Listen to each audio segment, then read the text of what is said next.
I don't recall who it was, but somebody tweeted, it might have been Jeff Tiedrich, tweeted, I knew the shooter was white when they reported that he was taken alive, right? It's like, of course. And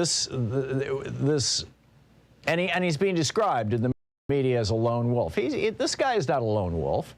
He's part of a pack. He's got a club. He's got peeps. He's got a support network. You've got, the National Rifle Association making sure, and the Republican Party making sure that he had access to a semi-automatic weapon of war that he could walk into a supermarket with, number one. Number two, you've got an entire Nazi, white supremacist, racist element within American society that literally goes back to the founding of the Republic that radicalized this person, if that's the right word. I mean, I suppose you have to have a certain, well, I was going to say you have to have a certain proclivity or tendency to begin with, but frankly, I think that white supremacy and the tendency among white people to view people of color as inferior to them is so endemic in our society that really that's, one of the main places we need to be looking is at our society. And of course, he had a fan club. I mean, he was live streaming this thing on television. That should tell you an awful lot. And let's call this what it was, or what it is, terrorism.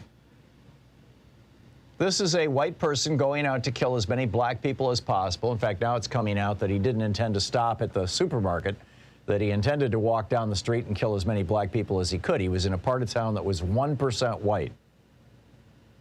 And he picked that place, that part of Buffalo, intentionally, drove hours to get there. The Tops supermarket. But he left behind a manifesto, which is telling, shall we say. Some of the other notorious mass murderers of non-white people in history also left behind manifestos. Adolf Hitler wrote one in 1924. There's a long rambling screed about how Jews were driving a replacement in Germany. Yes, Adolf Hitler promoted white replacement theory in Mein Kampf. In fact, it's the essence of Mein Kampf. And then, of course, Anders Breivik, the guy who murdered 71 kids in Norway, white replacement theory. And he had a manifesto. He was followed by, Brenton Tarrant, who in Christchurch, New Zealand, who massacred 51 people in a mosque, left behind a lengthy manifesto. This is not something new or original. These guys are playing out a script that goes back to the 1920s, and arguably long before that. Blood libel against Jews is something that goes back literally thousands of years. And the belief of, in particular of white people believing that everybody else is inferior to them, but just generally speaking, racial hatreds or fears are as old as the human race. And this guy's just using it. The first 10 pages of his manifesto,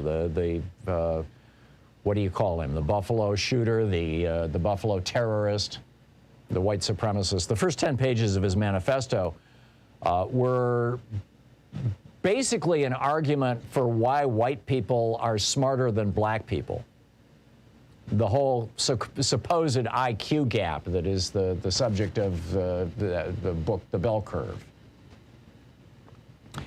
And he also made the argument, weirdly, that while black people are dumb, they're also really smart when it comes to crime. It makes no sense, but these things very rarely makes sense. But his point in his first 10 pages was to build this case that black people couldn't be behind the replacement theory. Keep in mind, this is a theory, like I said, it animated Adolf Hitler. It was the basis of Nazism in Germany in the 30s. It animated Anders Breivik. It was the basis, this was 20 years ago, of the assassination of over 70 people in Norway. I mean, this is spread around the world. This happened in Christchurch, New Zealand. This has happened in multiple places now in the United States. And their theory is that, well, you know, we're trying that white people are being replaced by non-white people, but the non-white people are not smart enough to do this themselves. So there must be a super smart group of people who are very, very evil, and that would be, of course, in the sick and twisted minds of these people, the Jews. And that's the essence behind this. Now, in 2017, remember when Donald Trump said there's very good people on both sides about the Unite the Right rally? The Unite the Right rally was all about bringing together these disparate elements of the right wing. Bring in the Klan, bring in the Nazis, bring in the anti-Semites, bring in the, you know, anybody they could find. Bring in the haters, bring in the homophobes. Let's unite the right. And what did they chant? Jews will not replace us. They weren't talking about Jews replacing them as in taking their jobs. They were talking about this supposed Jewish conspiracy to import people who reproduce at startling rates, people of color, into the United States to replace white people. That's what they were talking about. Let's just be upfront about this. This theory has gone mainstream. This is the theory that Tucker Carlson was promoting on Fox so-called news, and Laura Ingraham promoting on Fox so-called news, that was signed off on, in fact, encouraged after the fact by Rupert Murdoch's son, who's now running Fox News, or running that division.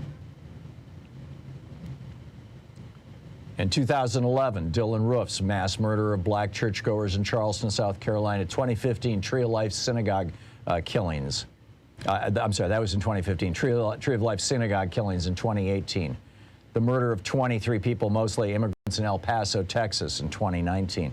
I mean, this has been going on a long time, and Tucker Carlson and the right wing have been mainstreaming this to the point now that the number 3 Republican in the House of Representatives, Elise Stefanik, is also, she was actually buying advertisements on Facebook promoting white replacement theory, or the so-called Great Replacement Theory. This is the number 3 Republican in the House of Representatives buying advertisements on Facebook promoting the replacement theory. Tucker Carlson, you know, won't just come right out and say Jews are behind it. Instead, he talks about this pro-black ideology, critical race theory that was created by the Frankfurt School. The Frankfurt School, it's Jewish Marxist intellectuals from the 30s. And his phrase was, I believe that was, it was Anders Breivik. His phrase was cultural Marxism.